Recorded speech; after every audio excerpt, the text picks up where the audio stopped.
Senatus consultum ultimum. The words echoed in the marble halls of the Senate.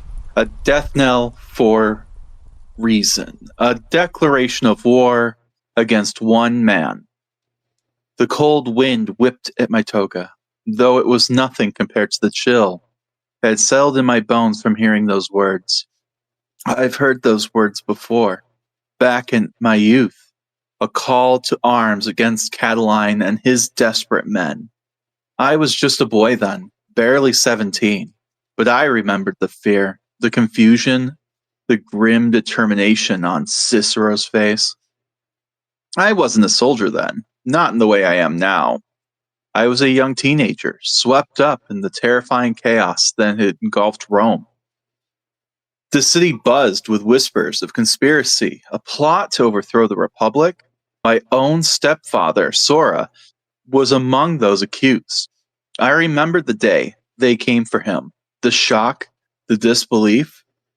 He was dragged away, not to a trial, not to an open court, but to the Tulanum, that horrid pit of a prison, a hole in the ground where men were sent to be forgotten.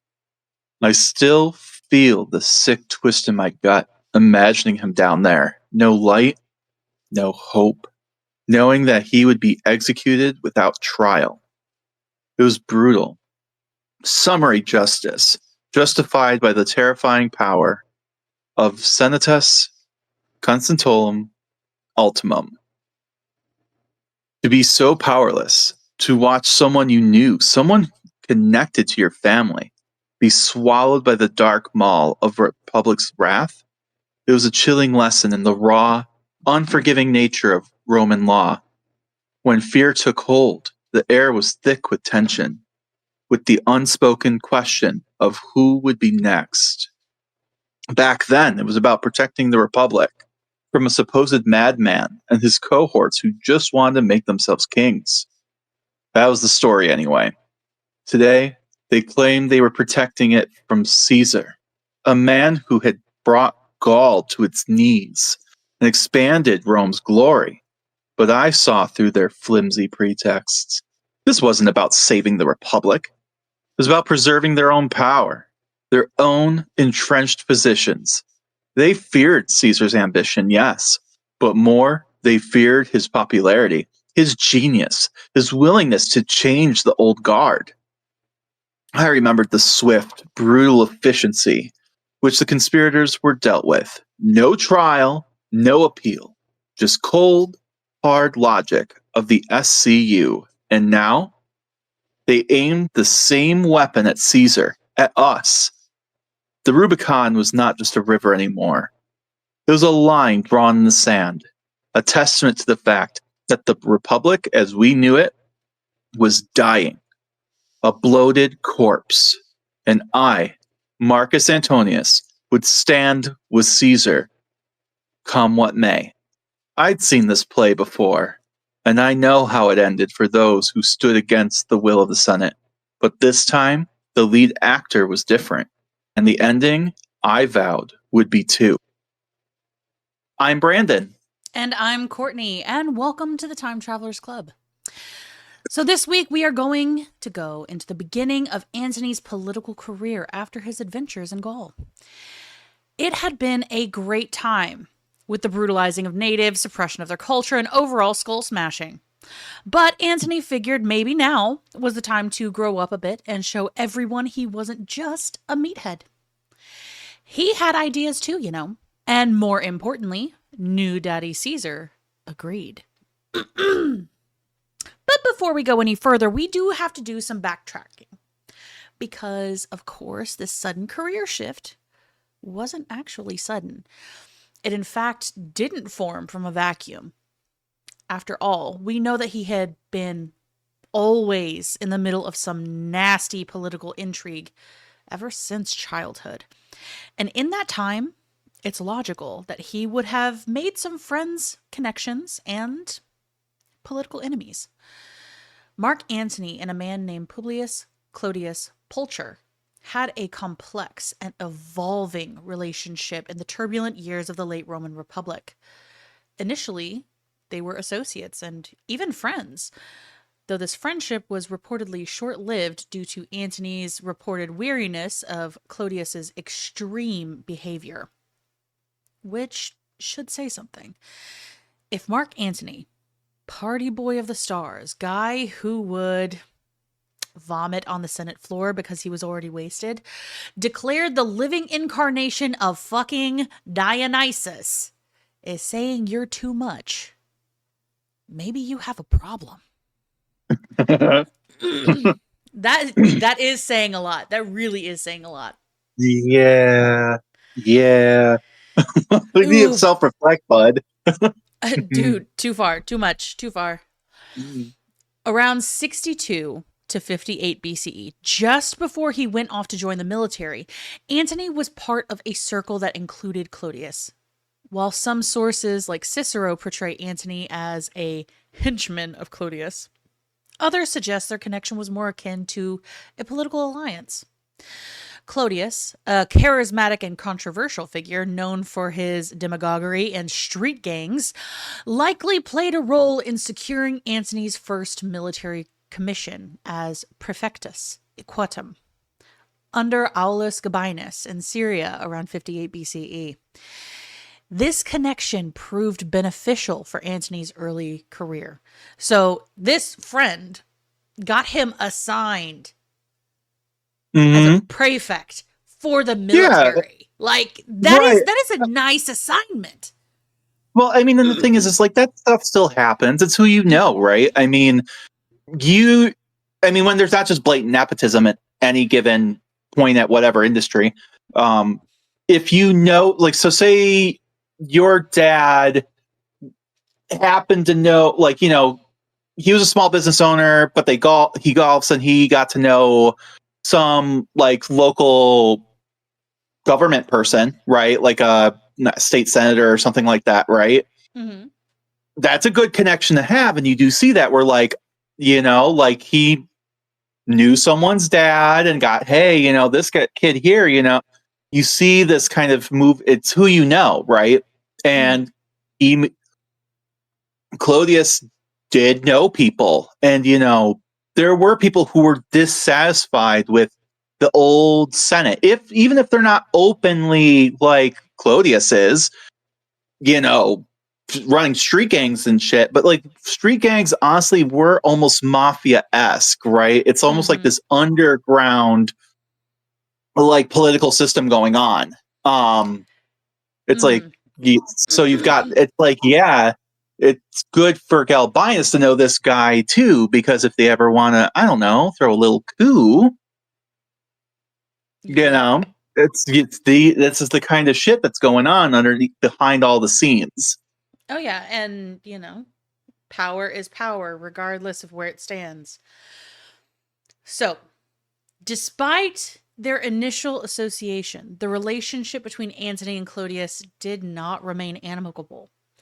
In 53 BCE, when Antony returned to Rome to stand for the quaestorship, Cicero, a staunch enemy of Clodius, even accused Antony of attempting to murder Clodius on multiple occasions. Ooh, this suggests that's like taking two birds with one stone, you know? Like, oh, absolutely. Honestly, for Cicero, brilliant, because I think a lot of the times, you know, you see a lot of this, like, well, they had to, like, the enemy of my friend, you know, is my friend, you know, or whatever. But like here, he's like, you know what? No, I'm going to play these. I can't stand either one of them. I want neither one of them anywhere near power. So I'm just going to pin them against each other.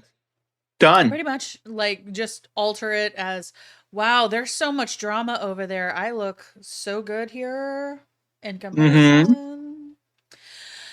But this suggests a significant shift in their dynamic from allies to potential adversaries.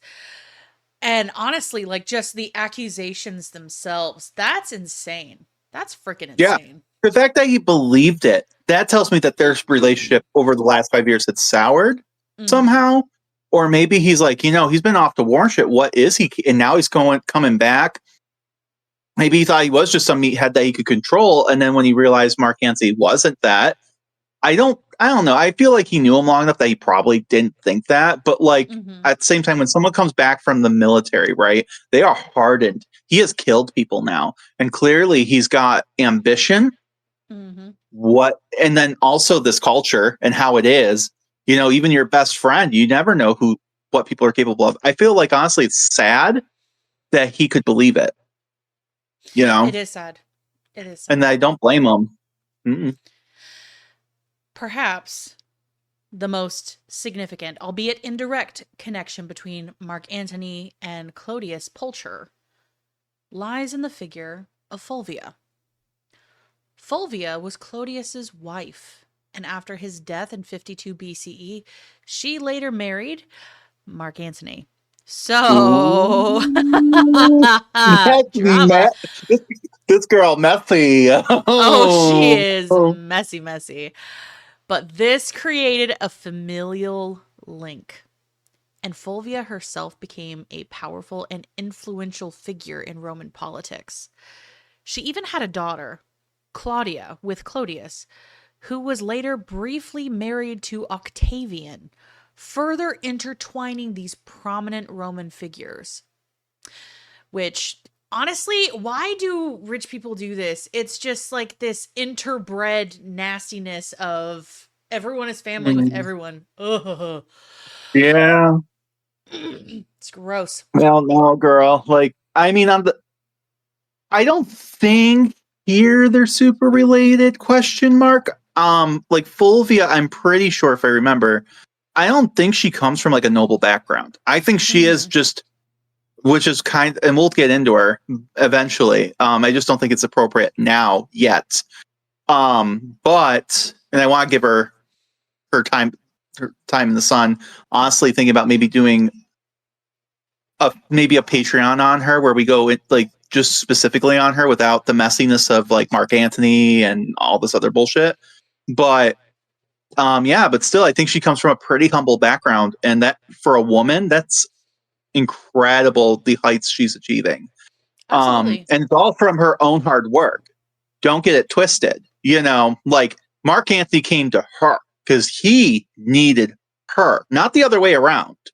You know, I Mm-hmm. mean, of course, it was beneficial to her, but like, just kind of like, you know, Cleopatra. Cleopatra, you know, I guess she technically came to Mark Antony, but like, we'll get to that another day. But like, trust me, don't get it twisted. He needed her more than the other way around. Oh, And it's absolutely. showing, and like, I kind of think that's interesting with Mark Antony, you know, and well, you know, when we talk about Cleopatra and Julius Caesar's relationship, even right, Mm-hmm. honestly, that relationship I feel like is almost more toxic because she did need him Yes, she in did. that moment. In that moment, right? And then even afterward, right? Like to try and cement these relationships and shit like that with Rome, like she kind of needed him, and that's why when he was gone, she had to bounce because she did need him. I don't love that. I don't like saying that out loud because you know I love her, but yeah. No, she had to Um, play the game. Like realistically, she had mhm, to do what she had to do to play the game. yeah, And that and clearly is Caesar politics. didn't. Caesar, yeah, maybe in the Civil War, kind of needed her because you know stay alive kind of thing. I think after Egypt, he didn't really technically need her. He loved, Mm-mm. loved. I don't know if is the right word. Liked her at least, you know, wanted her around, but like I don't think need. If anything, it was almost detrimental to him actually and his Yeah. career in Rome by having her around. Um, but yeah, so I do think that there was a bit of a power imbalance there. I mean, maybe it has something to do with the age, like 40-year age gap. What do I know? But Yeah. mm, but so, but that's why I love Fulvia though, because she really doesn't have that baggage. I mean, I guess in Roman society, yeah, you need a man for a mouthpiece, but I'm pretty sure we'll get into her. We'll get into her. We'll get into her next Yes. time. But just as a summing up, Fulvia is badass as fuck. She Put a pin in that. is boss girl goals, and that is where Mm-hmm. we are going to leave her. Just remember the name Fulvia. It will become important later. Yeah, put a pin in that. So speaking of ladies, I feel like this is kind of the catch-up episode, right? Because it's like we've talked about his career and kind of like where he's at and what he's doing, but there was actually a lot of other, like, with war and manly things. But the Roman sources kind of do this too. It's like, oh yeah, and then he got married. Anyway, you're like, wait, what? It's like a footnote at the end of like a whole ass paragraph. Oh yeah, and then like 3 years earlier he got married. So in that tradition, this was not, that marriage with Fulvia is not even his first marriage. Yeah. Wow. So Mark, yeah. Oh no, he's got a history, girl. This may not even be his second marriage. He's like my mom. Damn! If you know, Damn, you know. If you know, Antony, you know. No! Oh God. So let's get into that. Mark Antony has had what some might call a complicated marital history.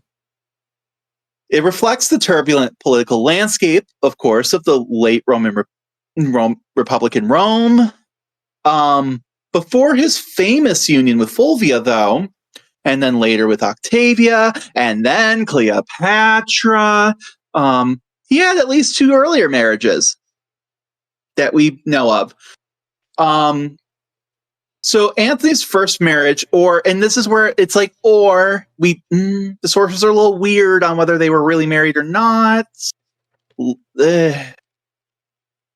Some say yes, some say no, or it's kind of a question mark. But for our intents and purposes, we're going to say they were.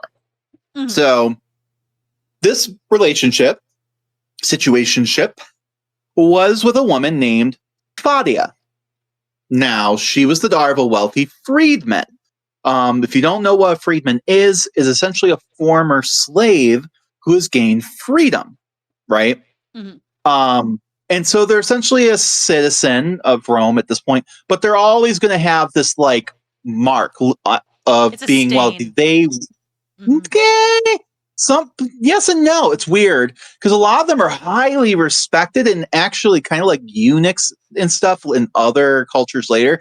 There's actually this weird mobility they can have because they don't have like Roman in them, which is really weird.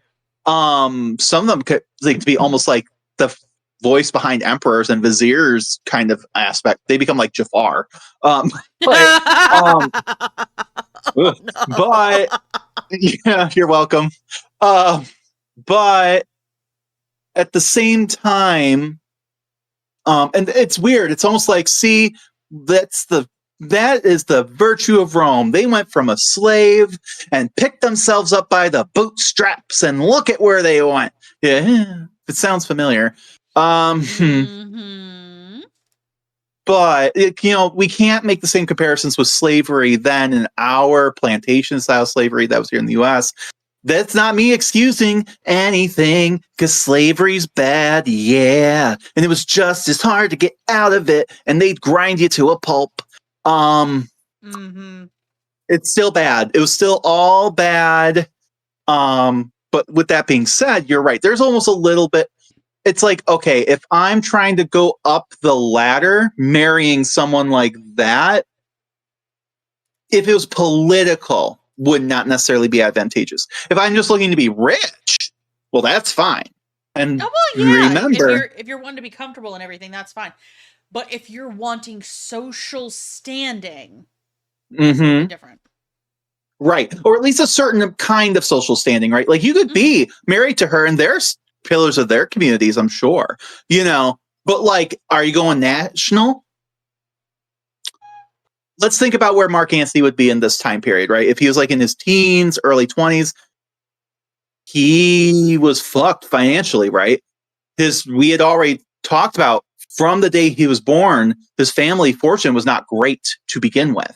And then you had all that bullshit that happened with his dad, his stepdad, and now he's got all this debt that's like dumped on him, right?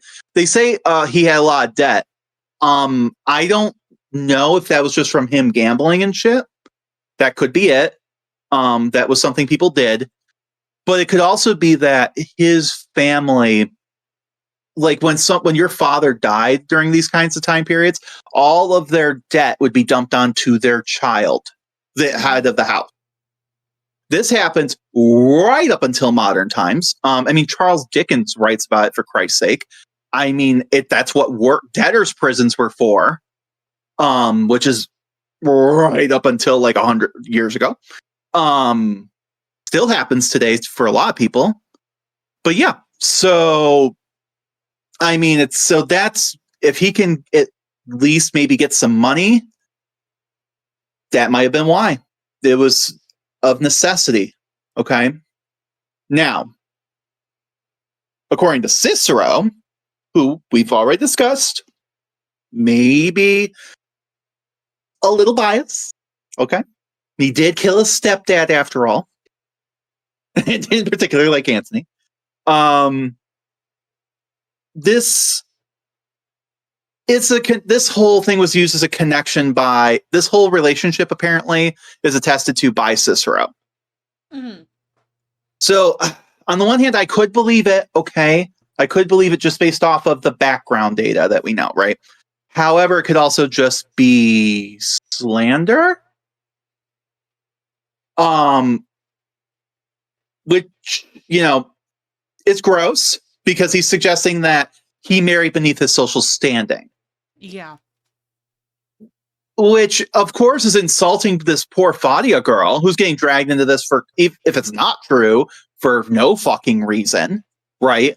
But she's just a woman. Who cares? Right? Yeah. Yeah. But here's why it's debated by historians whether this was a formal relationship in the strict Roman sense or a less formal union that produced children. So he could have just been sleeping around with her. Mm-hmm. But in any rate, Cicero claims that Fadia and any children they had were deceased by 44 BC. So if there was a marriage, it might have been arranged to help Antony with his significant debts early in his career. But ultimately, we'll never know. We don't know much. We don't know anything about her or if there were kids, what their names would be. Not a thing. Yeah. So now we're on to marriage number 1 or 2, depending on how you look at it. This is the first important one, shall we say. Mm-hmm. Antony's second confirmed marriage was to his first cousin, because here we are. You're welcome, Courtney. We're back to where we feel comfortable with family. So her name was Antonia Hybrida Minor. This was considered a more proper match for a member of the Roman nobility and likely intended to further his career.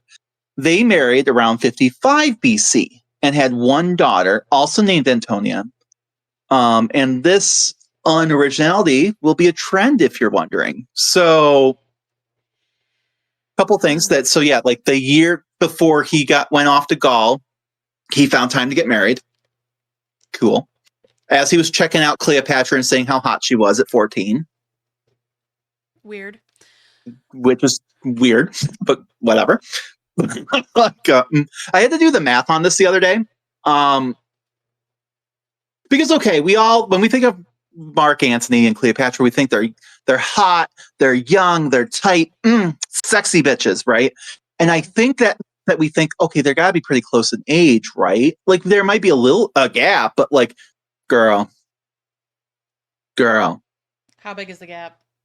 So, I mean, not as big as the one between her and Caesar, for sure, okay? But to give you an idea of why this is gross, when Mark Antony met Cleopatra the first time, and when I say met, it's not like they even talked to each other. It was like more likely because Galbinus was helping her dad, Pompey, remember all that? Mm-hmm. Pompey, I sound good. Ptolemy get control of his throne again, right? She is 14 years old. Yeah. And they're silent. It's probably she's there at the meeting and so is he, He's 29.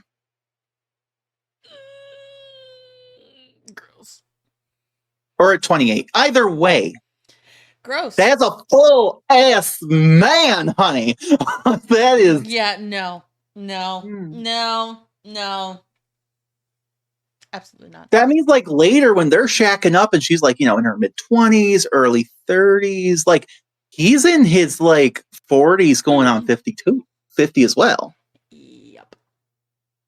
Now, by all accounts, he is still hot. So he's a silver fox if that's the case, and that's fine. But I'm just saying when he's like, when he talks about how he fell in love with her the first day he met her, she's a 14-year-old girl and he's an almost 30-year-old man. That makes me feel icky. Yeah. So there are no heroes here. Just throwing that out there. But we're going to get back to Antonia and Antonia, who's married to Antony and daughter Dane. So, for much of Roman history, particularly during the Republic and early Empire, girls generally did not have a personal first name. No names for them. No. Not at least not in the same way boys did. Instead, their primary name was derived from their father's gens, clan, or family in its feminine form. Hence why Antony and his first cousin Antonia, right? Mm-hmm. Because they share, like, I'm going to assume his dad's brothers, the uncle, right? So that's their connection. Yuck. Right. So her name is Antonia. And well, what if there were sisters, you might be wondering, right? Mm-hmm. Well, we've got an answer for you. To differentiate between the multiple daughters who share the same name, because they will, various methods were used. If there were only two, you had an elder daughter whose gens, it would be insert, like, so in this case, Antonia, or we'll say Julia Meyer, or Mayor, and then the younger or minor. So you had the elder and the younger, right? This also could work if you had like a mom and one daughter kind of situation, right? Mm-hmm. But it's like the old one and the younger one. That's classy. That's so dehumanizing. God. Oh, it gets worse. It gets worse, honey, because now you're like, but babes, he's a girl dad. That's all he's producing out of there. It's just girls. Estrogen everywhere. What are they going to do then? Oh, we got an answer for you. So now they're numbered. So you would have prima, first, secunda, second, tertia, third, quarta, fourth, quinta, and so on. So a third daughter from the gens Claudia, right, would be Claudia Tertia, or the third Claudia. So Claudia's 1, 2, and 3. I hate that so much. I hate that so incredibly much. So they don't take the other thing, though, that's interesting, okay? Roman women generally kept their birth name after marriage, okay? So they did not take their husband's family name in the way modern women do. Like Courtney, if you and I got married, that would be a hell of a name, but you would be Courtney, if you wanted to, of course. You don't have to take my name, Courtney. But you would be, because we're modern like that. I'm gonna cry. Honestly, I might, if I was divorcing my husband and then like we got together, I might just take yours for the sake of signing shit. Would be way easier. But Gotcha. if I was a strong, hetero, conservative man who demanded you take my name, you would be, of course, Courtney Polakowski Wheeler, right? Mm-hmm. Because I have a hyphenated name. You would cease to be Courtney Sanders. You are Courtney Sanders no more. You are now the spouse of me, right? I mean, Sanders is technically my married name from my ex-husband, so yes. Well, you have no past. You're with me, damn it. Which is weird hilarious. because apparently my past is still there when I had this gay moment for about 12 years, but we're not going to worry about that. Because I'm a man. I have a penis. I'm gonna So cry. My eyes are watering. good, because that's what women folk do. That's what women folk do. You're hysterical. Squawking like a damn chicken. Fuck. So, with that being said, they might be identified in relation to their husbands still, though. So, for example, Clodia Metelli, or Clodia, wife of Metellus. Okay.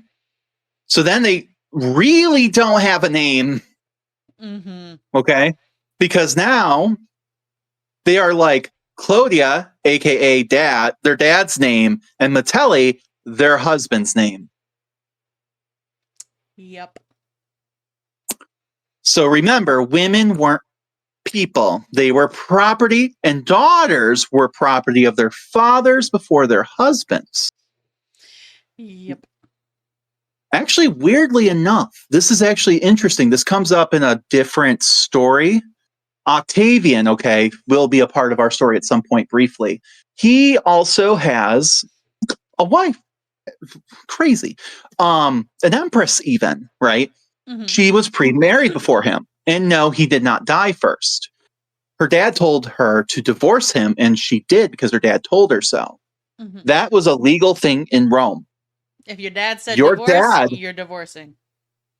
Your dad had more rights over you than your husband did, which is interesting because in the Western culture now, right, for once you left that family, a lot of times like princesses, all that, it's like that's the last time they ever saw their parents. Mm-hmm. But like, say, imagine if like King Henry VIII, like if Catherine of Aragon, if her dad had been like, you know what, I found you a better marriage, divorce his ass. Wild. But like, yeah, that's what could happen. You know what? As long as dad was just like actually looking out for the daughter instead of just political that's maneuvering. never what was happening, though. Oh, I know. No, I know. let's not get twisted, guys. This I wasn't want about that like to happen, though. Come on, let me they fantasize they don't just get a to minute have that they were agents. actually loved. It's not like, to me, it's just as bad. It's like, Yeah. okay, so their husbands can't tell them what to do, but their dads can until the dad dies, I guess. Whatever. It's just like, okay, but they still don't get to choose, and the reason she was told to divorce her first husband was to have a much more advantageous marriage to someone else. Yeah. Because dad thought that would be politically better for them. Mm-hmm. So, on that note, these women, I hate to say it, won't be too important to the story for now, okay? As they are just women after all. So back to men who were really important. Yuck. So, Antony's association with Clodius became important because of who Clodius knew. Enter Slumlord Supreme, Marcus Licinius Crassus. Boo! Fuck Crassus! Boo! It was actually him who had made the introductions with Antony and Caesar all those years ago. That's because at the time, he, Caesar, and Pompey had decided to come together to form something called the First Triumvirate. So this could be a Who episode in and of itself, but since this is Antony's story and not these other guys, we'll give you the Spark Notes version. It was formed around 60 BCE and lasted until Crassus's death in 53 BCE. So that's a good 13 years. Mm-hmm. Well, no, longer than that. Backwards math. It was still a good long time. I mean, you're talking, it was about No, 7 years. I'm sorry. 7 years. Still a good long time. I mean, think about now. Like imagine having the same leader or leaders in charge for 7 years. Now, I know this is going to be really hard for you guys to imagine, but imagine a group of people who control everything, right? Mm-hmm. Who maybe don't have the best intentions for you, but are really good at stirring up popular, sentiment, deciding to just kind of overhaul the entire government to suit their whims, Yeah. and how drastically that could change life in just 7 years. I know it's hard to imagine, but Super hard to imagine. Can't even fathom. But the triumvirate was not an official institution of the Roman Republic, but rather a private agreement forged out of mutual self interest and a desire to overcome political gridlock. Sounds what? very much like the What? federal bank, but I digress. No, I wouldn't even say that for real. Think about what is the big. Okay, I'm sorry, we're going to diverge for just a minute. Was ever since you and I have been kids, right? Mm-hmm. At least for me, what has been the biggest complaint about the U.S. government? Like gridlock, right? Mm-hmm. Nothing gets passed. No, they could say black, they say white. You say it's sunny, they'll say it's raining. Like nothing can get done. Mm-hmm. Even with things that are supposed to be bipartisan, it's like, well, I agree with it, but because it came from you, I have to vote against it, right? Now, Yeah. in a beautiful world, the idea of like, well, we need to overcome gridlock, right? By reaching across the aisle. Then there's plan B, another way, if you will, whereas you override it, or you completely change the system Mm-hmm. where a handful of people make those decisions instead, or you sway enough of the people to just vote the way you want it, which is not coming to an agreement with anybody so much as just putting them in a position where they have to go along with you, and you replace the people that go against you with people who work with you. Mm-hmm. That's what we're looking at option 2 here right now. Yeah. But each member brought something unique to the table. New Daddy Caesar offered popular support and a burgeoning military reputation. Golden Boy Pompey had immense military prestige, vast wealth, and a loyal veteran base. And Slumlord Supreme Crassus, of course, possessed enormous wealth and influence among the Roman equestrian order. By combining their resources and influence, they aimed to circumvent the traditional political processes of the Senate and achieve their individual goals, which included military commands, land for Pompey's veterans, and financial concessions for Crassus. Think a billionaire getting tax cuts. Well, for sure, Crassus is the Elon Musk of this story. Oh, Dead ass, absolutely. for sure. For Absolutely. sure. Like, tell me when tell us when to stop when this sounds familiar. I mean, come on. Mm-hmm. Mm-hmm. The triumvirate was highly effective in achieving its members' immediate objectives, but it also undermined the foundations of the Republic. Their combined power allowed them to dominate elections, pass laws, and secure lucrative provincial governorships. However, the alliance was inherently unstable due to the clashing ambitions of its members. Crassus was one of the most prominent and powerful figures of the late Roman Republic, often dubbed the richest man in Rome. His life was a testament to ambition, a shrewd understanding of Roman politics and economics, and ultimately, a tragic pursuit of military glory. Born into the distinguished gens Licinia, Crassus came from an old, respected plebeian family. His father, Publius Licinius Crassus Dives, had been a consul and censor. However, the family's fortunes took a hit during the civil wars of the 80s BC. Crassus's father and brother were killed by the Marian faction, forcing young Crassus to flee to Hispania.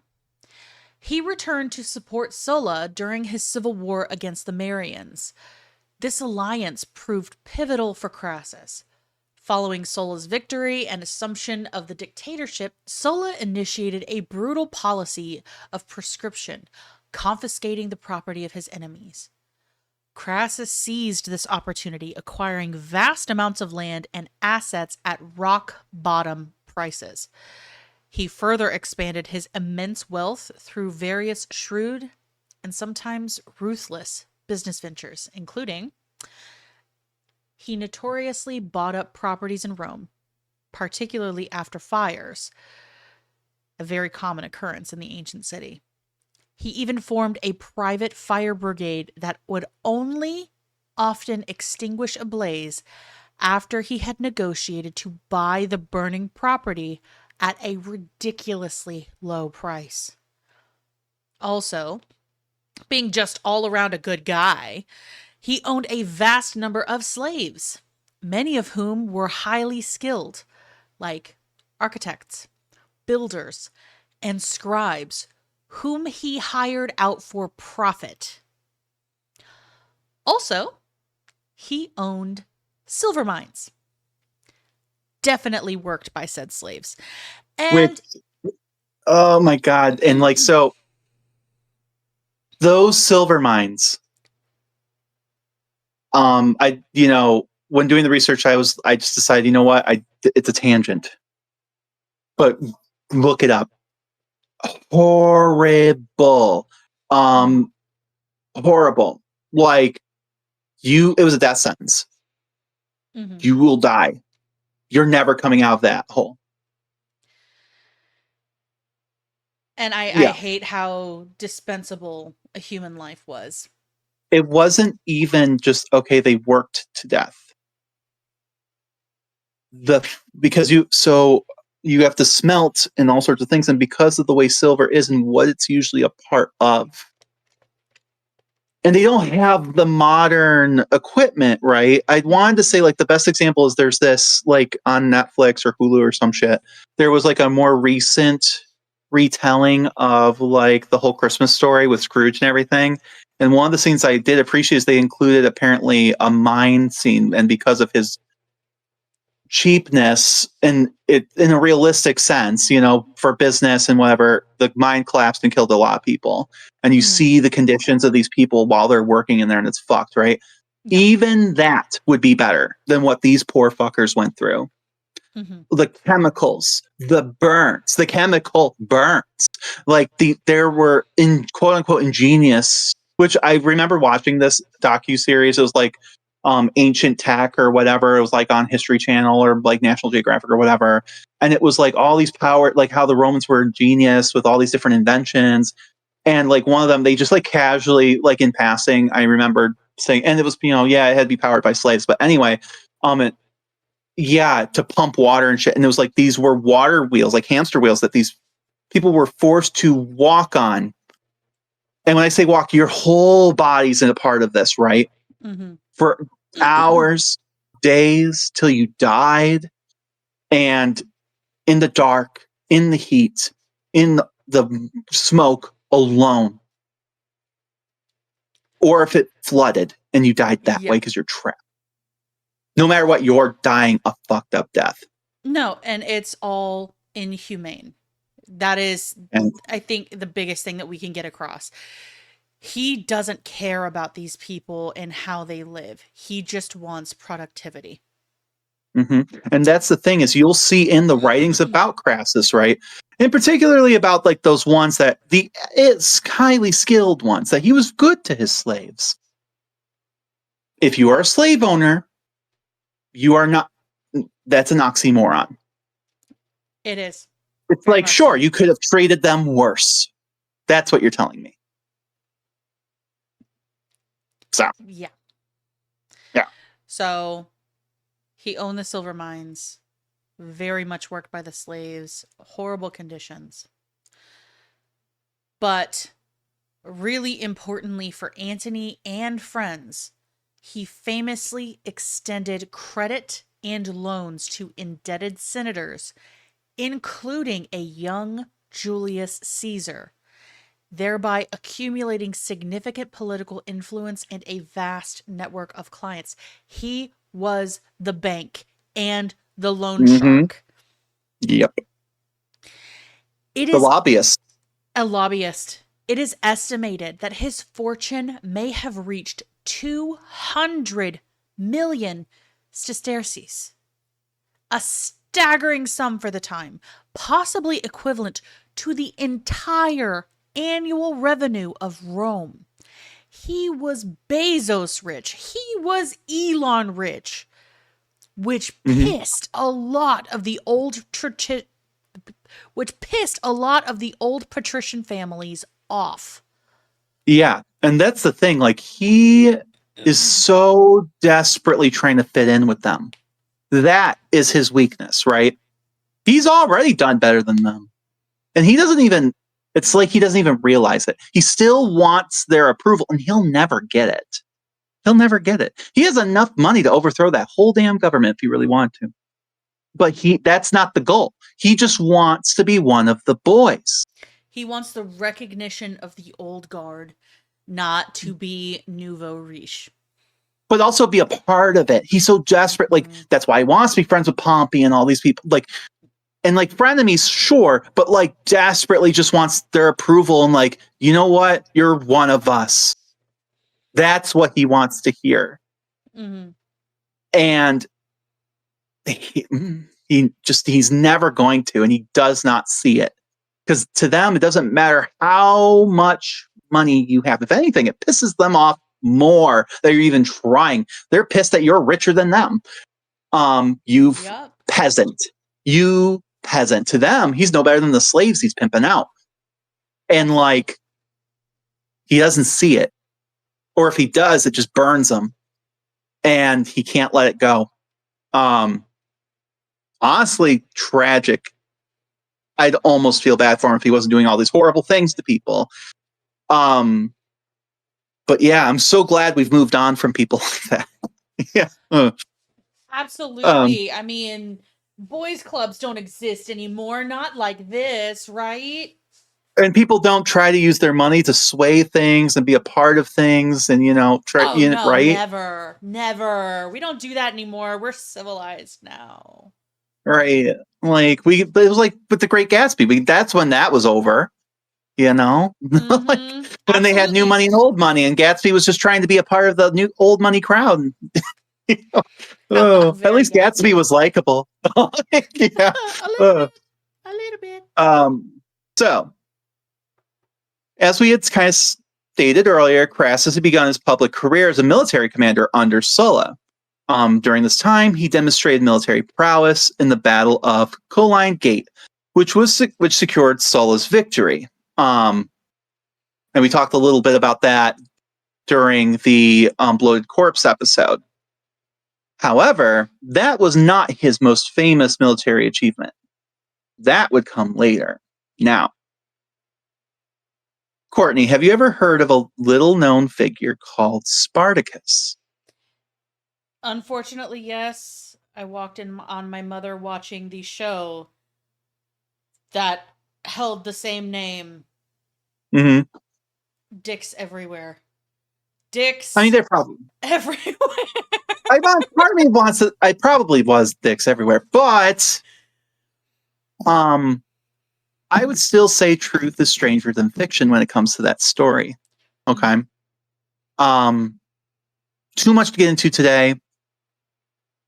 Definitely I think going to be a Patreon episode at some point, just because again, a lot of the like background we would have built would have already been covered by this. So rather than try and dedicate a whole season to it, definitely worth at least a mini series or something. Because his story is fascinating. But we're going to give you the broad strokes, and we're going to give it to you from the perspective of Crassus. And why this is all important will kind of come later, right?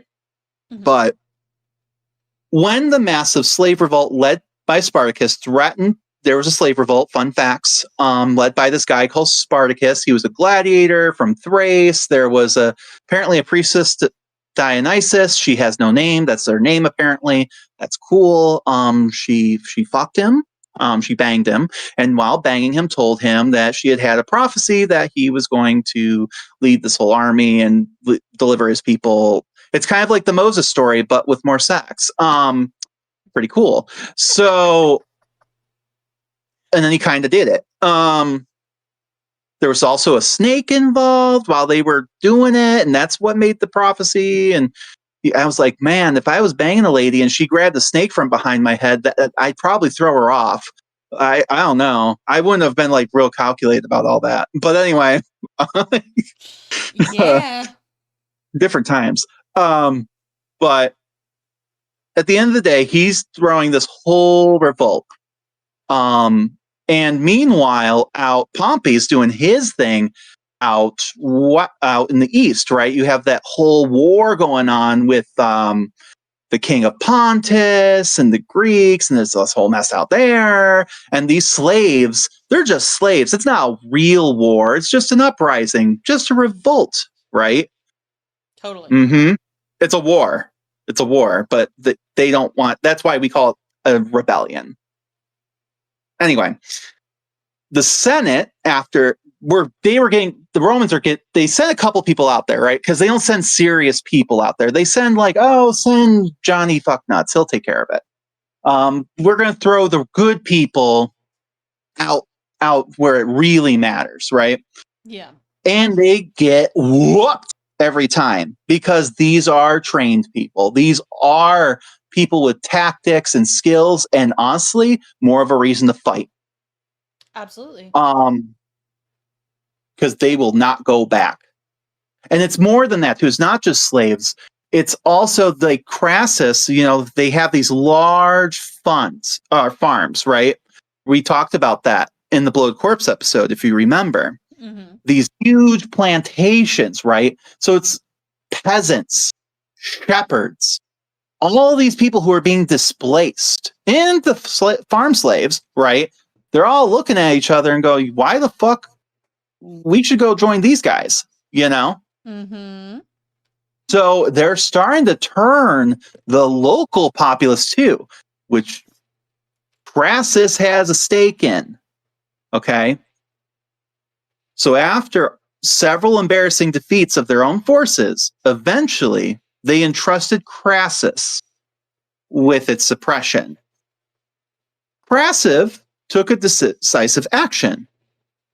He rebuilt discipline in the Roman legions, reportedly using something called decimation to punish cowardice. Now, do you know what, Courtney, do you know what decimation is?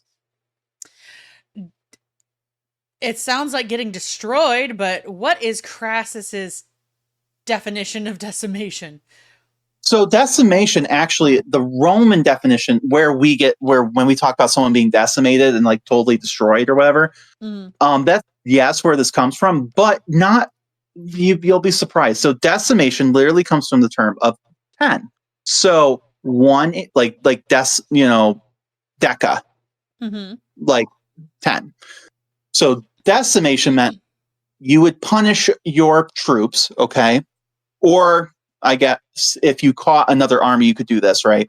It's 1 10 die. You kill 1 in 10. So you would go 1, 2, 3, like fucked up duck, duck, goose.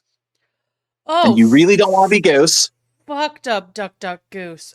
Oh, no. I like to think that this is just no facts, just vibes. I like to think that's where that came from. But it's like, duck, duck, goose, bam, and you're dead. But probably not, but I like to think that. And I also like to think of Crassus skipping, going like, duck, duck, duck, goose, and you're dead. Also, I feel like if it's that predictable, it's like 1 in 10, right? And you're all in the line, I would just like, you could just do the math and be like, shit, and just like switch with someone, or I don't know how it all worked. But that is the definition. So essentially, these people he was calling cowards and weren't working hard enough or whatever, right? 1 in 10 died. That means that if Johnny Fucknuts over there isn't doing his job, you could get killed. Not even him, you. So that means everyone's going to start. It's going to, in theory, make everyone it's self-cleaning. You know what I'm saying? Because It's I'm not going to self-cleaning, get killed for but you. Get back to yeah. work because I'll be damned if I die because you won't fucking do your job. Yeah. You know. It is group punishment. Also, by this time, and you see this a little bit more with Julius Caesar and stuff when he was in the Civil War, people would threaten decimation, and like it was kind of the thing that unless you really done really fucked up, okay, that you would pardon those 1 in 10 instead and kick them out, which was worse because now they have nowhere to go. They're in the middle of this fucking country, right, far from home, and it's shameful, right? Like, you know what?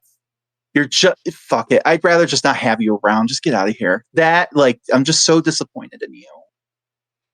Damn. Oh, you're right. And so there's that. But then there's also like, please take us back. Please, we are so far from home. We'll do better.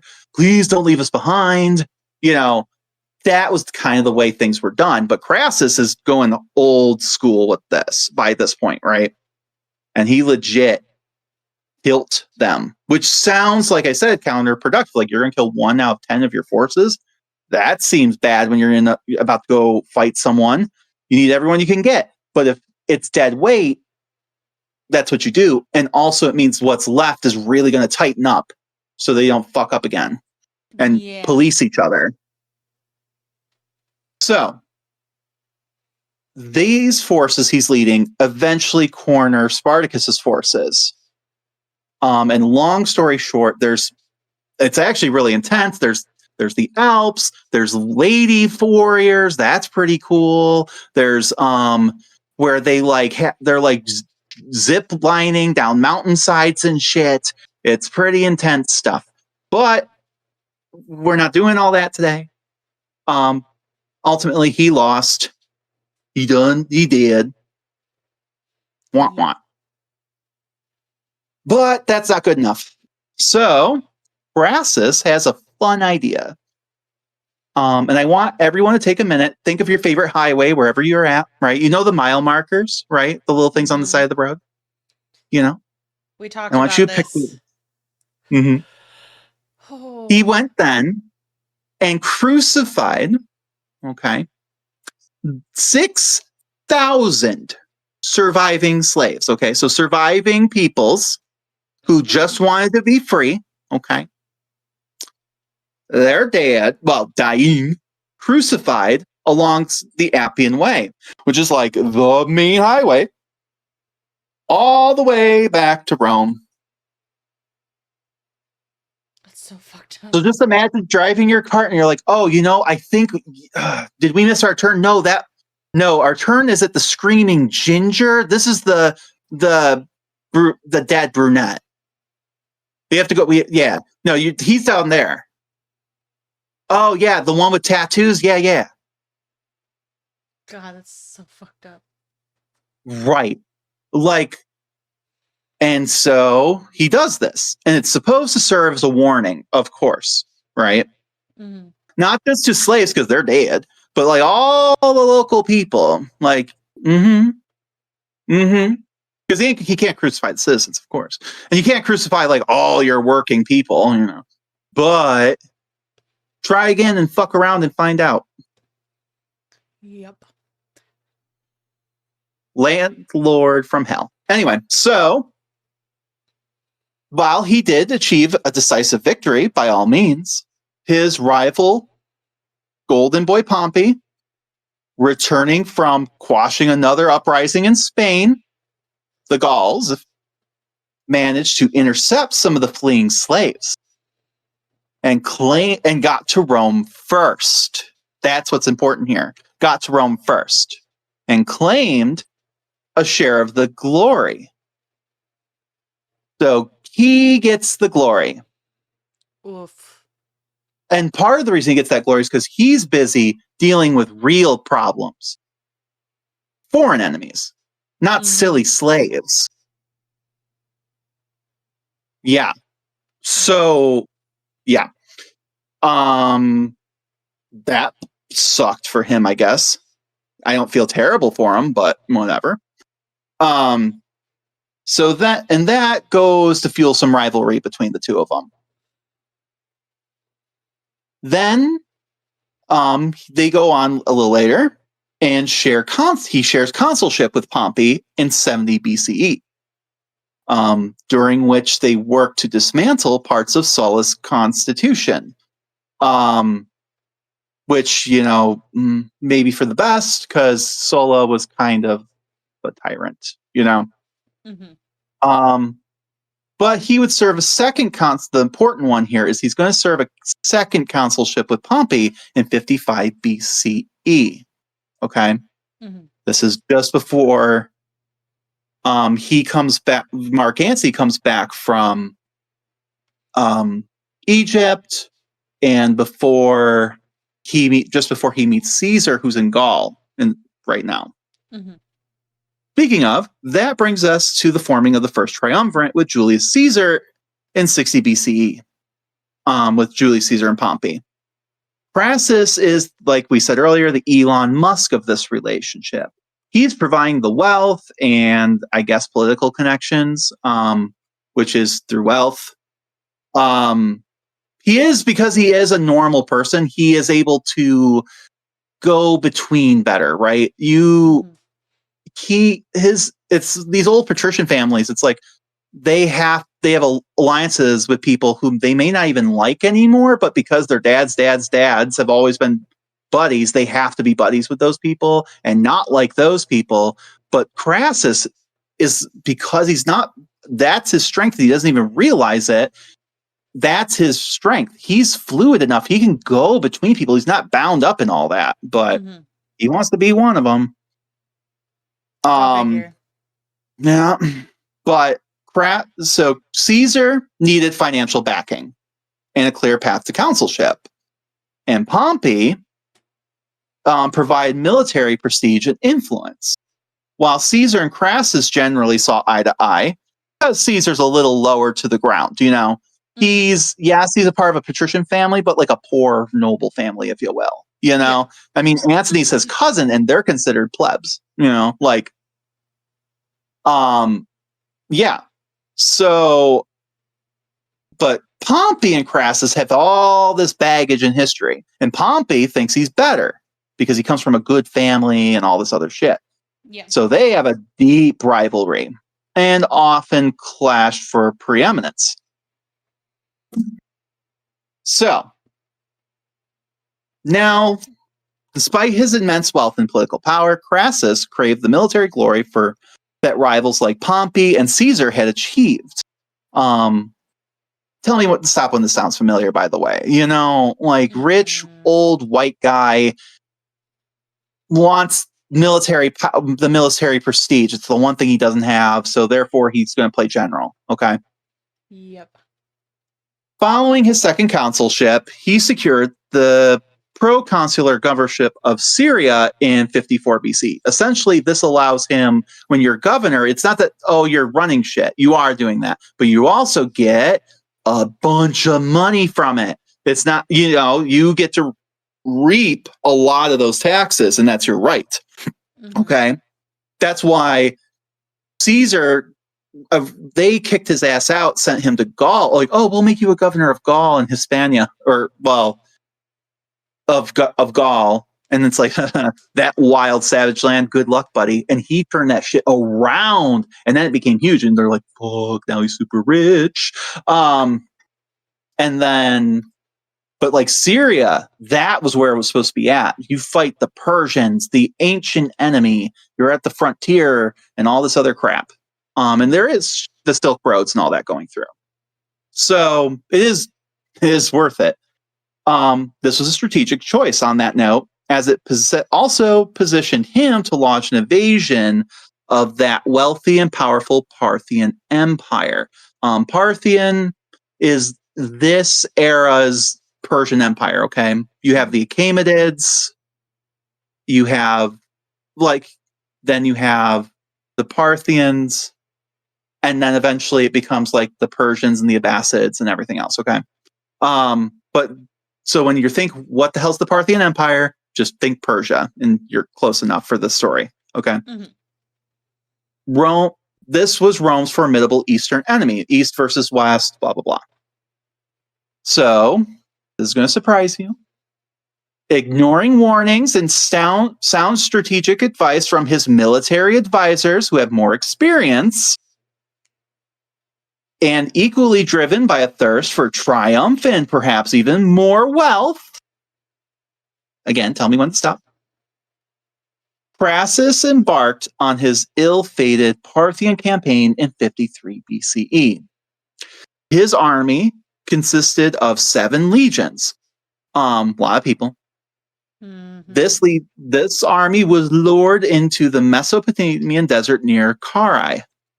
There, the heavily armored Roman legions designed for close quarters combat, okay, were utterly outmatched by Parthian horse archers and cataphracts, which are heavily armored cavalry, okay? Like it doesn't matter how well trained they are, how much armor they have. These are people on horseback. Yeah. And they're going to be flying around them, just racing around them, throwing arrows, and then being finished off by heavy cavalry. Like they didn't stand a chance, and they aren't familiar with these tactics. And they're in the open. You're screwed. Agreed. Right. So the Parthian superior mobility and constant barrage of arrows decimated, in our sense, the Roman forces. The Battle of Carrhae was a catastrophic defeat for Rome. Crassius' son, Publius, who had served, not Publius. I just, every time I see pube, I see pube because I'm a child. But fun fact about our Publius, he had also served under Caesar in Gaul. So he had survived all of that Gaul campaign with Caesar, but dies when his dad's in charge. That should tell you something about why Crassus shouldn't have been leading, but whatever. Mm-hmm. He's dead. He's dead. Just because he can make money does not mean that he is a good leader. You know, it is a sense of irony, justice, though, and you're going to see why, right? Mm-hmm. This is where greed and not listening to people gets you, okay? When you think you can do anything. And that's fine to have confidence, but this is arrogance, right? Where pride will eventually bring you. Crassus himself, under immense pressure from his remaining desperate troops, he was pressured to negotiate. And I would dare say, maybe in a mental place, he just watched his kid die due to his shitty choices. Right? Mm-hmm. We're not even talking about the money hemorrhaging in this and all this other crap. Because he's funding this, right? Mm-hmm. So there's that. These armies, right, are being funded. The reason a lot of these politicians go into debt is because they're the ones leading armies and stuff, right? So they have to take loans out to raise an army. You don't have like a national army, at least not yet. With later empire you will, but during this time, I think we maybe touched on this. We did. But yeah, but just to remind you that also tells you how rich this fucker was. He funded his own army, which is wild. But he's being forced to negotiate, okay, and to meet with the Parthian general Surena. During the parley, a skirmish breaks out, though, and Crassus is killed. Okay, that is the official story. That's what we know. He did, okay? He somehow did. But here's the fun. We're going to tell you the fun story. Okay? The one that is debated by some ancient sources. Some say he was killed in the scuffle. Okay? Others by his own men to prevent capture. Okay? And then there's my favorite one. A popular, though likely apocryphal, legend claims that the Parthians poured molten gold down his throat as a symbolic punishment for his insatiable greed. Game of Thrones, anyone? Oh, sure. I mean, it's not even the last time there's people who do that, like they pour it over the head, and here's your crown. Like, this is a punishment that gets brought up and it's usually like an Eastern culture does it to the Western whoever. Okay. So it is kind of a trope, but I do love this story, especially with him in particular. It is a good, if nothing else, even if it's not true, I do think it's a good metaphor, right? Oh, it's an incredibly Look at the life fantastic he metaphor. lived. He was just never satisfied. Never. And he thought gold made everything right. He thought he could just pay everything off. And you know where it led him? His son dead and him swallowing gold, the thing he loved most, apparently. I mean, who doesn't love a good deep throat? Whoa! I don't think Bubba was in any emails here, but Yes.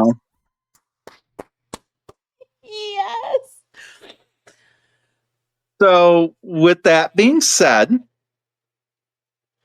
there was one thing that was even worse than that, though. Okay. At least to them.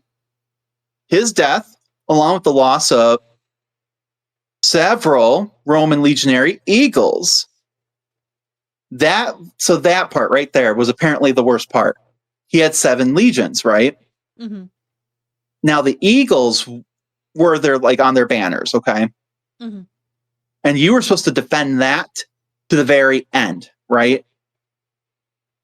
It's so, and other like empires, countries, whatever, knew this too. So if they defeated an army, they essentially had this pretty gold bird held hostage. And Romans would pay a big amount of money to get those back. Because until they came back, it served as a reminder of their humiliation. Damn. So he lost 7 of them. Oh my God. He lost 7? Yeah, which not good. It's No, not like there's very much hundreds not of legions at this point, there, I don't know the exact math, but like it's like this is a significant amount to lose. And you can't, okay, well, we'll just make a new 7th Legion. No. Until you get the eagle back, you can't form it. So you have to skip over those until you get it back. Yeah. So, yeah, he's not going to be remembered well by the Roman people, is what I'm telling you. Yeah. More importantly to this story, though, because you're like, okay, that was great, Brandon. Thank you for telling all this useless stuff. But what has this got to do with Marky Boy? That's who we're talking about. Well, supposed listener, shut up and I'll tell you. God. Don't ADHD shame me. There's a reason. More importantly to the story, the death of Crassus removed the crucial balancing force between Caesar and Pompey, which seems weird, right? You're like, I thought Crassus and Pompey didn't get along. You're right. And that's with 3, you had this balance because then Caesar kind of relied on both of them. Okay. And he also kept them from ripping each other's throats out.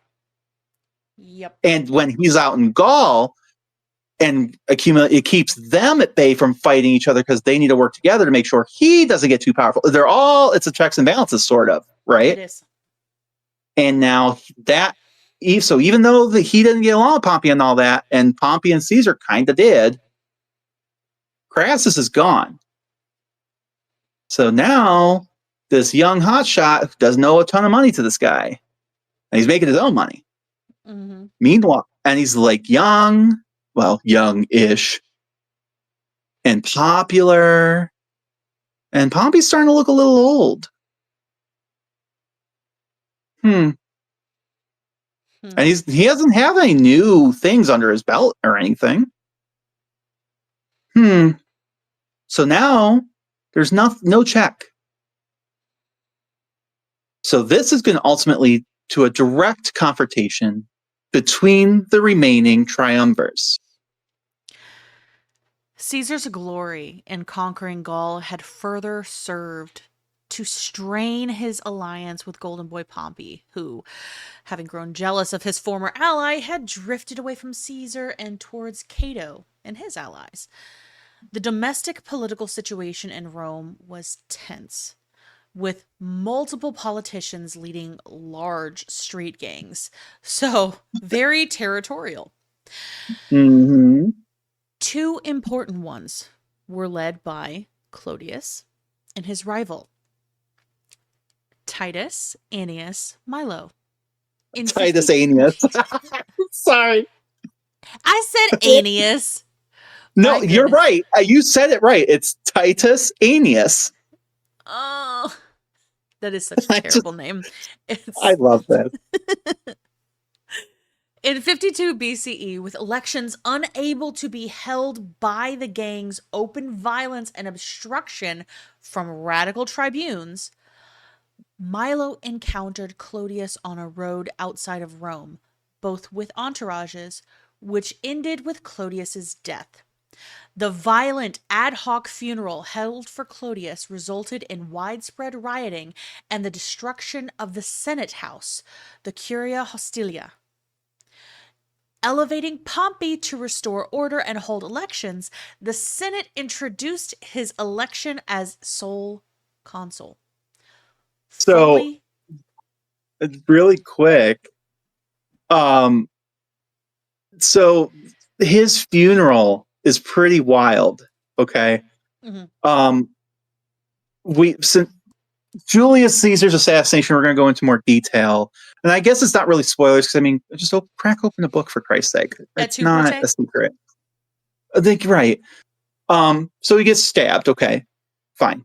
Not quite the same dramatic, like on the Senate floor kind of thing, but he gets stabbed a lot, right? Um, the body is brought to Fulvia, okay, Mhm. who then carries it on her back through the streets of Rome to show the people what has happened to Clodius.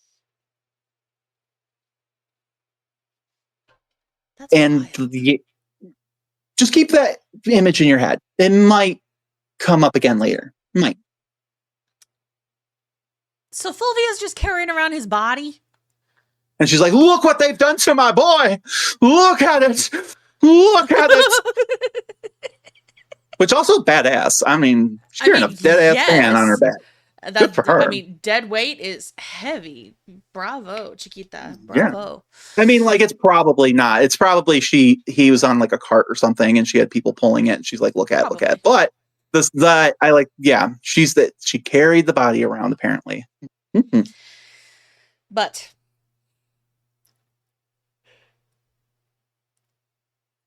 fully secure in his political position, Pompey distanced himself from Caesar over the following years. As we talked about last time, Antony remained on Caesar's military staff until 50 BCE, helping mop up actions across Gaul to secure Caesar's conquest. With the war largely over, Antony was sent back to Rome to act as Caesar's protector. With the support of Caesar, Antony was appointed to the College of Augurs, an important priestly office responsible for interpreting the will of the gods by studying the flight of birds. All public actions required favorable auspices, granting the college considerable influence. Antony was then elected as one of the 10 plebeian tribunes for 49 BCE. In this position, Antony could protect Caesar from his political enemies by vetoing actions unfavorable to his patron. So he's in charge of the signs. He's in charge of the street gangs. He's in charge of the vetoing anything. Like, I mean, think about that. Very mob boss, right-hand man. Yeah, but like also, I mean, this is like what happens when you overthrow like these systems of checks and balances and put your own people in there who go along with you. It's a dangerous tale, folks. Dangerous. It really is. We might be rooting for our boy here, but it's not cool in the sense No. of justice. Absolutely not. So the plebeian tribune, or tribune of the people, was the first office of the Roman state that was open for the plebeians and was, throughout the history of the Republic, the most important check on the power of the Roman Senate and magistrates. These tribunes had the power to convene and preside over the concilium plebis, the people's assembly, to summon the Senate. They could summon the damn Senate. They could propose legislation, and they could intervene on behalf of the plebeians in legal matters. But the most significant power was to veto the actions of the consuls and other magistrates, thus protecting the interests of the plebeians as a class. And in this case, New Daddy Caesar and his supporters. So it was supposed to be used to protect the people from power. Yes. And now it is protecting power from outside influence. Well, the other thing here, and I don't remember all the metrics on this. Now, senator, that's a life position, okay? Also something you can inherit, all right? Now, the tribune was an elected position, right? And that election, then I think the term limits, like I know consuls were only 1 year. And originally you were only supposed to ever really have one. But over time, they kind of kept extending that out. And I believe tribunes were very similar. It was supposed to be like every year you elect a new one, right? And that was also a check, right? So that way you didn't have just populists going in there, because you can only do so much in a year, right? Yeah. Put a pin in that. That might be important later. But so that's kind of where we're at. You have these people who are, for the people, but their limitation is time. And the senators don't have to worry about time, but can, in theory, be checked by the people if they can organize quick enough. So. The long simmering feud between Gaius Julius Caesar and Gnaeus Pompeius Magnus, once allies in the First Triumvirate, finally erupted into open confrontation by early 49 BCE. The political atmosphere in Rome was charged with tension. The newly elected consuls for the year, Gaius Claudius Marcellus, a staunch anti-Caesarian, and Lucius Cornelius Lentulus Crus, were vehemently opposed to Caesar's growing power and influence. Despite his vast military experience and immense prestige, Pompey, though remaining physically in Rome, held the governorship of Spain and commanded a significant number of legions, further complicating the power dynamics. Throughout 50 BCE, an uneasy and ultimately fruitless set of negotiations had been ongoing between Caesar and the Senate. Caesar, having just completed his monumental conquest of Gaul, was desperate to stand for the consulship in absentia, meaning he could run for the highest office without having to disband his army and return to Rome as a private citizen. This was a crucial demand, as returning to Rome without his legions would leave him vulnerable to prosecution by his political enemies for alleged illegalities during his Gallic proconsulship. Mark Antony, a loyal and rising star in Caesar's camp, and crucially, serving as tribune of the plebs for 49 BCE, played a pivotal role in these fraught negotiations. He consistently championed Caesar's cause within the Senate. Antony revived a proposal initially put forth by the younger Curio, Gaius Scribonius Curio, another Caesarian partisan who had served as tribune the previous year. This bold proposal suggested a grand compromise, that both Caesar and Pompey simultaneously lay down their commands and return to the status of private citizens.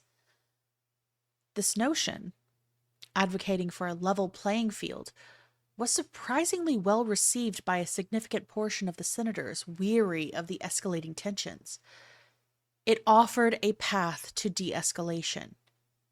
However, the hardline anti Caesarians, particularly the consuls Marcellus and Lentulus Crus, and the unyielding moralist Cato the Younger, vehemently opposed it. For them, any concession to Caesar was unacceptable. They sought his complete political ruin. So apparently, their girls had posters of Caesar on the wall and they were jealous. Yes, ma'am. They were Uh, jealous. it's well, and you almost have to feel for everyone else here, right? You've got a couple people here, a couple people there who are on one side or the other, and you have everyone who's kind of in this middle ground, right? Mm-hmm. And you have to remember with Marius, Sulla, all those proscriptions where people they've seen this story before. Like we saw, like all the like for decades now. It's like if there ain't a civil war, is it even Rome? And like it always leads to prescriptions because it's never over with the war. It ends with prescriptions and more people die. And they're like, Jesus Christ, can we just have? And they're like, and then they're like, who? I don't know. I just felt By right saying it. Zeus! I know. Like they're like, and they're like, can we just have a minute? Like, No, it would be not by even that Jupiter. they're not anti-war, because they have no problem fucking fighting other people. But it's like, I mean, but they don't. I don't blame them. They're like, God, can like we just not have a civil war right now? Pretty much. Can we not? Can we not? And you got just these couple people on each side who they're like, just won't let it go. Yeah. So, undeterred, Antony made a new, more conciliatory proposal. He suggested that Caesar would agree to retain only 2 of his formidable 8 legions and the governorship of Illyricum. Illyricum. Mm-hmm.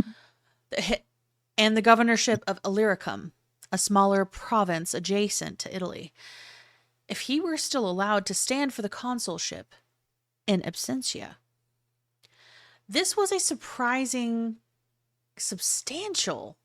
concession from Caesar's side, demonstrating a willingness to compromise.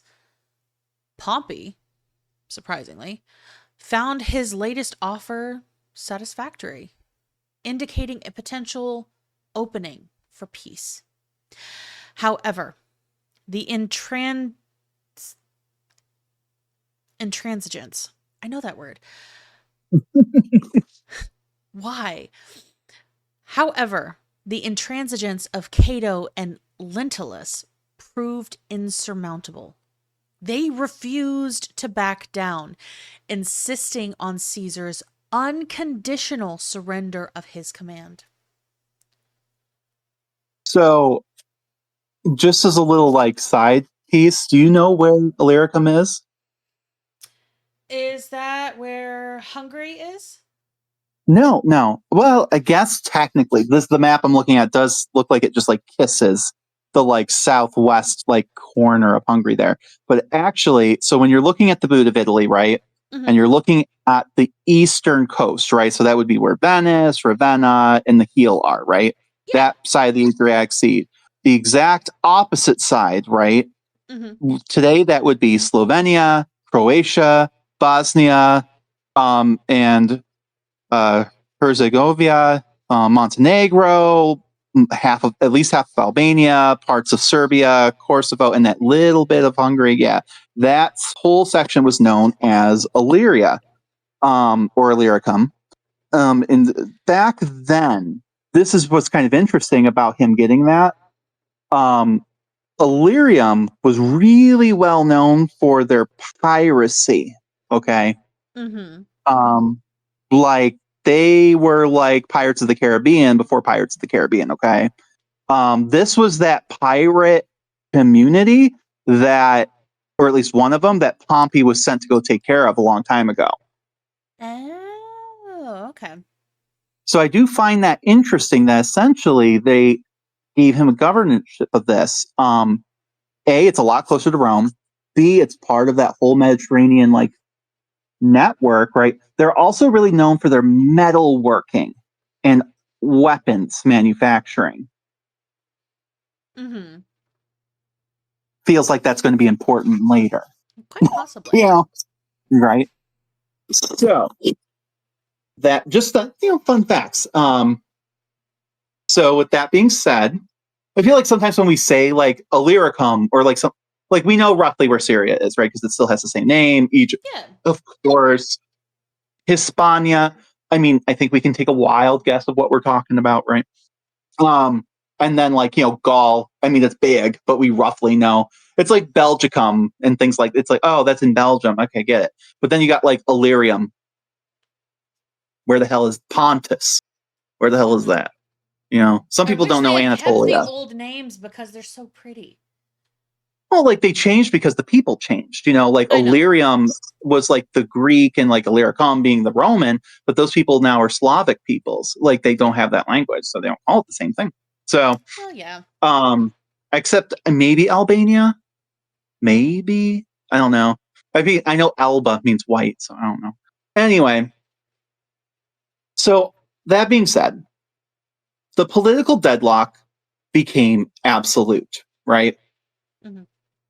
Because it's a two-party system at this point. On January 7th, I was going to say this is January 6th, and I'll lose my mind. If you're not from America, January 6th is very near and dear to all of our hearts over the last couple of years.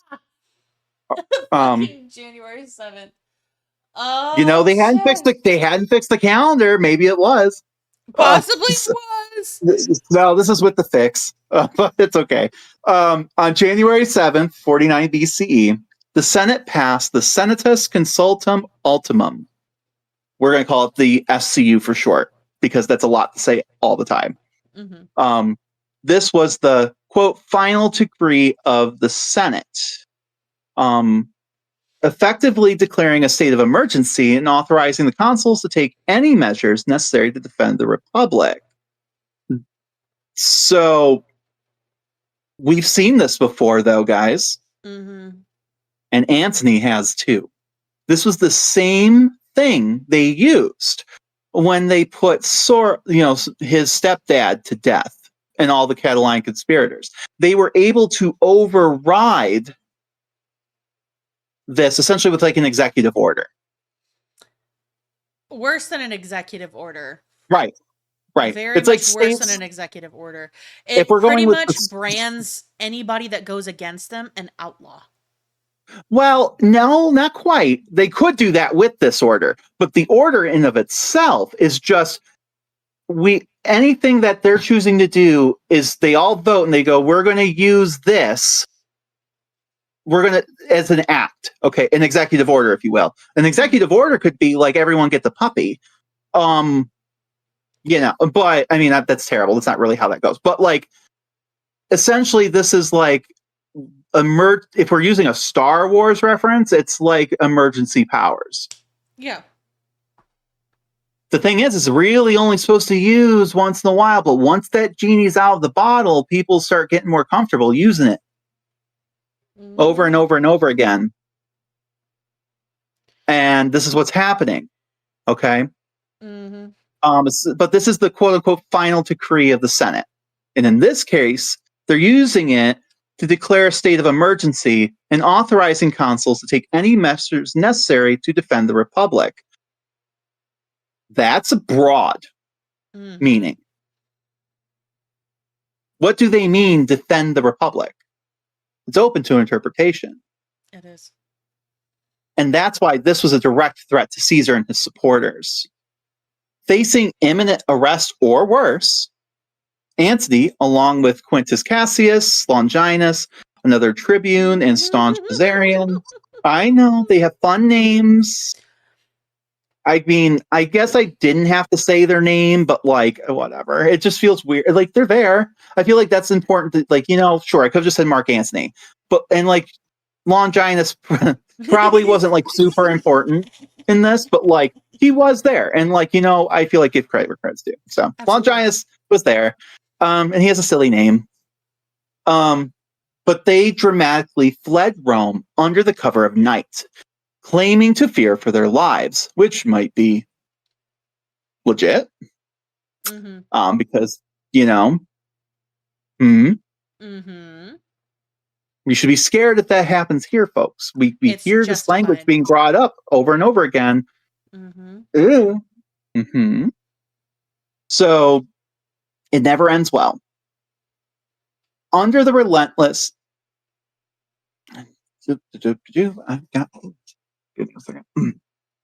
Their flight was a deliberate act, providing Caesar with the crucial justification and the sacred rights of the tribunes that had been violated to march his legions across the Rubicon and ignite the Roman civil war. So here's the thing. Right now, Caesar, without Antony showing up, if Caesar crosses the Rubicon, it's considered unprovoked. Now it's provoked. Right. Because yes, like the sacred right, that's not flowery. These positions, while secular, were also religious, right? There was a religious undertone to a lot of this, right? Oaths were sworn to gods and things like that. And so this is the problem with that essentially emergency executive order that they're abusing. It overrides the people. It's with no due process. And they're refusing to listen to the tribunes to override that. Sounds very chilly. It makes essentially you're taking an entire check, one of the most important checks of this system, and neutering it. Like, what's the point if they can just do emergency powers and do whatever they want? Sounds like tyranny. Very Gestapo. But he can't do that. Like, he can't, unless they come to him and say, hey, we need your help. He can't do that. And it's all about, at the end of the day, he was going to probably either way, but this gave him the reason and in the public's eye support. Yep. Because now he's not there just trying to like gain power. Now he's coming to defend them from the tyranny of a government that's trying to oppress them. And Mark Antony knew that. Yes, he was fleeing for his life, I'm sure. But also, he knew if he could have gone anywhere, but he chose to go straight to Caesar. And not because he's just some whipped, loyal guy. He is loyal, but he knows that Caesar needs him, too. Like, these are people, they always make, because of great man theory, like Caesar was running this whole show, and like just people were in deference to him, and like secondary characters. But like, we need to stop thinking like that. Mark Antony's in his mid-30s at this point. He's a whole ass man. Okay? Like, he can make his big boy choices on his own, daddy issues aside. And while he highly respects Caesar, like, he knows Caesar needs him too. So he more than anyone, and I think Caesar knows that Antony knows this, and that's why he's listening to him on a lot of this, knows what the dangers of this situation and what can happen. I mean, Caesar was there too during that verdict. So, yeah. Antony's presence in Caesar's camp in the Cisalpine Gaul served as a powerful symbol of the Senate's alleged tyranny and Caesar's defensive stance.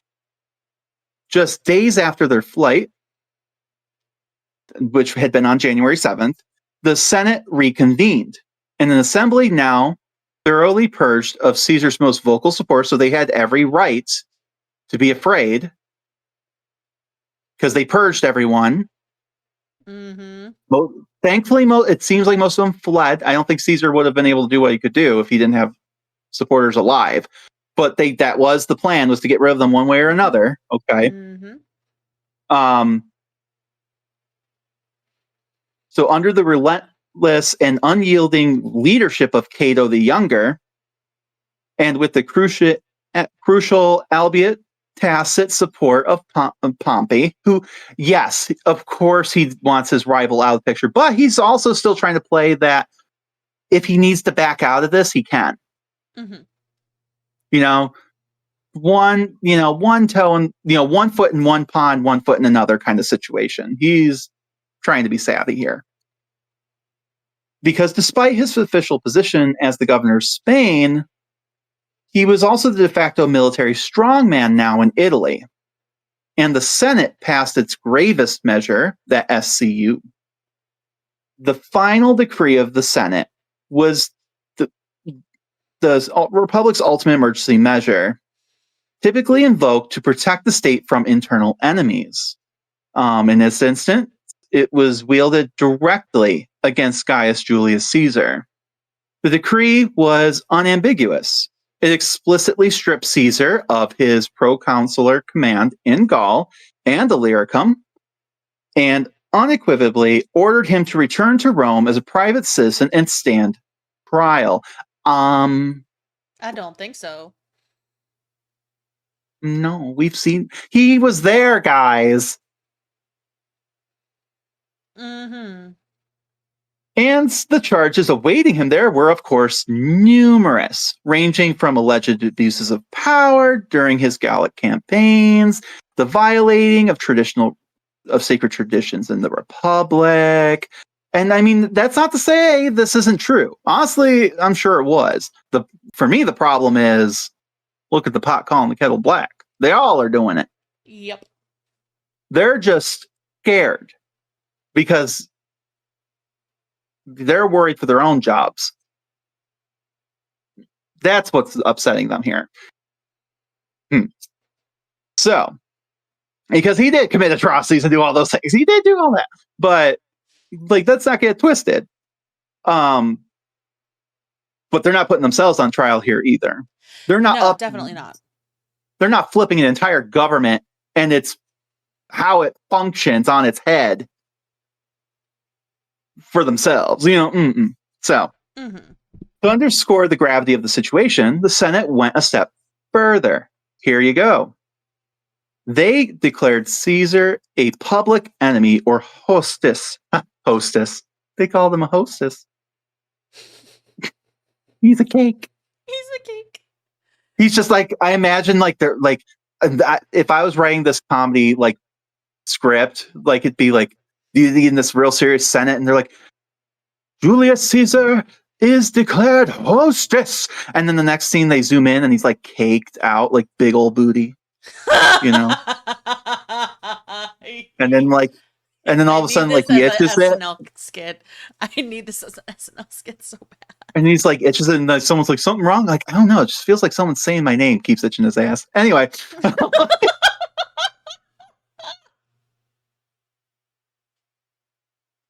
So now he's caked out daddy. So if daddy. The hostess with the mostess. But in all seriousness, they pretty much said if he did not immediately disband his formidable army, a declaration that effectively this made him an outlaw, in the truest sense, where anyone could kill him without any legal consequence. Open season. It's Caesar season. Pompey season. Caesar season. Pompey season. I said Pompey season. Fire. You can. That would be a cute little skit if they had done that. That absolutely would work. With this decree, any vestiges of hope for peace, a negotiated resolution to the escalating crisis vanished. The Senate, manipulated by Caesar's enemies, had thrown down an irreversible gauntlet. No takesy-backsies on this one, guys. Mm-hmm. For Caesar, this was not merely a political defeat, but an existential threat. To return to Rome unarmed and undefended would be to invite certain political ruin. Possibly, I'd even say probably, even execution. Definitively execution. He could be sent to Starvation Island. They did have that back then too. It's you're exiled. to Starvation That's Island, and that they is choke still you. execution. Like if I we're know. being honest, are you Yeah. gonna die? Yeah, you're gonna die. Yeah. I mean, so when we were talking about like the Greeks and like how sometimes Athens would like ostracize someone and exile them for a while, but it's like they could still be in the harbor on their sick ass yacht. That's not what happens when Rome exiles you. When Rome exiles you, they send you someplace fucked up. Mm-hmm. Usually Starvation Island, where they either starve you to death, which is cool, or they choke you out, whichever comes first. Yep.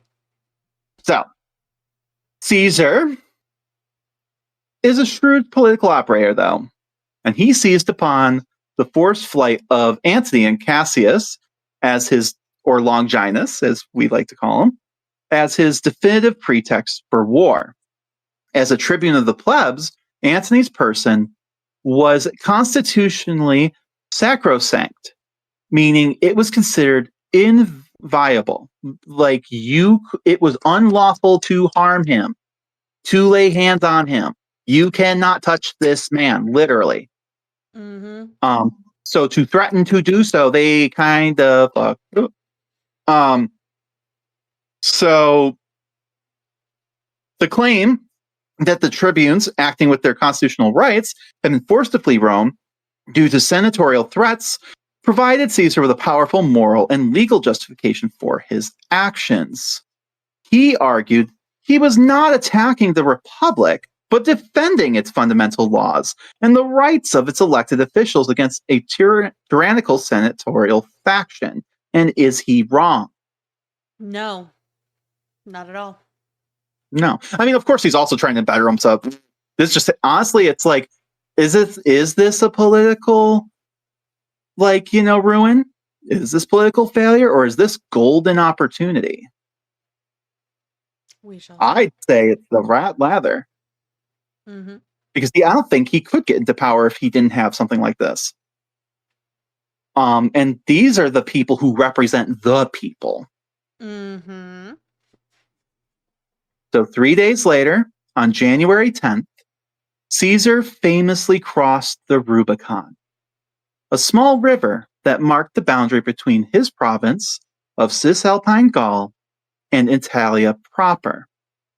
His declaration, Alea Aequata es, the die is cast, signaled his irreversible commitment. This act, a direct defiance of the Senate's authority and clear violation of Roman law, prohibiting a proconsul from bringing his army into Italy, irrevocably initiated the Roman Civil War, plunging the Republic into a conflict that would ultimately lead to its demise. While it's unlikely, Antony was literally standing next to Caesar when he uttered those words. Sources suggest Antony was actually joined Caesar in Ariminum the day after the crossing. His flight from Rome was the immediate catalyst that prompted Caesar's decisive action. From Antony's viewpoint, the crossing was necessary. The Senate had declared war by issuing the SCU and driving him and Cassius out of Rome. Caesar, therefore, had no other choice but to respond militarily to defend himself and the constitutional principles that had been violated. In his heart, Antony believed he was upholding the sacred rights of the tribunes, and by extension, the Roman people against the aristocratic faction seeking to usurp all power. And again, more than anyone else, he understood the immense stakes. He had seen firsthand what the SCU could do. Remember his stepdad? He would be damned if he lost another daddy. Enough was enough. Once Caesar crossed that river with his legions, there would be no going back. It was an all or nothing gamble for supreme power. In essence, Mark Antony was more than just some loyal lieutenant. These were his actions as tribune, his attempts at negotiation, and his dramatic flight from Rome were integral parts of the chain of events that culminated in Caesar's fateful decision at the Rubicon, providing Caesar with the public justification needed to initiate a civil war. And that is where we will leave it for this time. If you like what you heard today, please give us a positive review on whatever platform you listen to this podcast on. It goes a long way for us to appease the algorithm gods and get this suggested to others just like you. The more that we can connect to our fellow history nerds, the more that we can build up a community and keep this show going. Also, we have a Patreon where you can hang out with us and get exclusive content, like videos where we might try to make some ancient recipes, talk about topics that couldn't fit into the main arcs of the podcast, and just generally being batshit and dumpster fires. All for the price of a latte per month. Research materials and books cost a lot of money, and it takes a lot of time to create this show, so anything that you can provide would be a huge help. We can't wait to see you again next week, and as always, thanks for listening. Bye for now. Bye, guys.